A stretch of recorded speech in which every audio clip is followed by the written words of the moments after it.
জীবনে সফল হতে চাইলে ফোকাস কেমন হওয়া উচিত তা আজকে আমরা একটি গল্পের মাধ্যমে জানার চেষ্টা করব। তাই সবাই ধৈর্য ধরে ভিডিওটি দেখার চেষ্টা করবেন। একটি গ্রামে মারুফ নামে একটি ছেলে বসবাস করত। তার বয়স 16 থেকে 18 বছরের পাশাপাশি ছিল। ছেলেটির লেখাপড়ায় অনেক ভালো ছিল।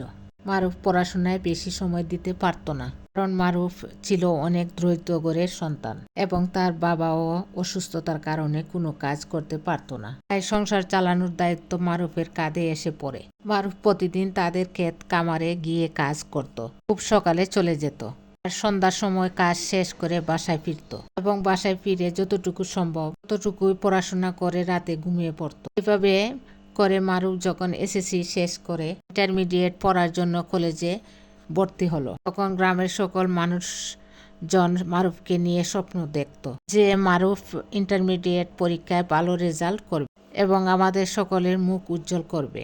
কারণ এই গ্রামের সকলে জানত যে মারুফ পড়াশোনা নিয়ে অনেক বেশি সিরিয়াস এবং পড়াশোনার প্রতি মারুফের আগ্রহ অত্যাধিক। কিছুদিন পর মারুফের এক্সাম চলে আসলো এবং সে পরীক্ষায় অংশগ্রহণ করলো। তারপর যখন মারুফের পরীক্ষার রেজাল্ট চলে আসলো, তখন মারুফ কোনো একটা কারণে মাত্র একটি সাবজেক্টে ফেল হয়ে যায়। যখন এই খবর গ্রামবাসীর কানে চলে আসে, তখন সবাই অবাক হয়ে যায় আর বলতে থাকে যে মারুফকে এতদিন ভালো স্টুডেন্ট জানতাম, যাকে নিয়ে আমরা সবাই গর্ব করতাম, সে আমাদের ভরসা ভেঙে দিল।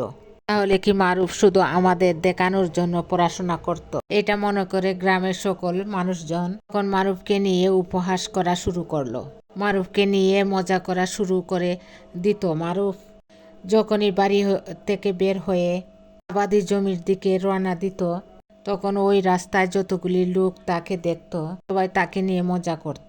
কেউ অনেক গালমন্দ করত, তাকে নিয়ে হাসাহাসি করত। আর এগুলি শুনে মারুফ অনেকটাই ডিপ্রেশনে চলে গেল। তারপর এই সমস্ত ঘটনা মারুফ তার ওস্তাদকে বলে যে, ওস্তাদ, আমি যখনই আমার বাসা থেকে কাজ করার উদ্দেশ্যে রওনা হই, তখন সবাই আমাকে নিয়ে হাসাহাসি করে, আমাকে নানা রকম বাজে কথা বলে, সবাই আমাকে নিয়ে মজা করতে থাকে। তখন ওস্তাদ মারুফকে বলে, তুমি একটা কাজ করো, একবার বড় দেখে একটি পাত্র নাও এবং সেই পাত্রটি একদম দুধ দিয়ে ভর্তি করে ফেলো। আর যখনই তুমি ওই রাস্তা দিয়ে যাবে, তখন তোমার কাজ হলো ওই পাত্র থেকে যেন একটা ফোঁটা দুধও যেন মাটিতে না পড়ে, এটার খেয়াল রাখা। তো মারুফ তখন সে দুধ ভর্তি পাত্র নিয়ে গ্রামের রাস্তা দিয়ে হাঁটছিল। তখন অনেকে তাকে নিয়ে মজা করছে, অনেকে হাসাহাসি করছে, কিন্তু মারুফ কোনো কিছুই শুনতে পায়নি। মারুফ যখন দুধ ভর্তি পাত্র নিয়ে হাঁটছিল, তখন তার ফোকাসটা ছিল সেই পাত্রটির উপর। আশেপাশের কোনো আওয়াজে তার কানে আসেনি। তো ভিউয়ার্স, এই গল্প থেকে আমরা শিখতে পারলাম,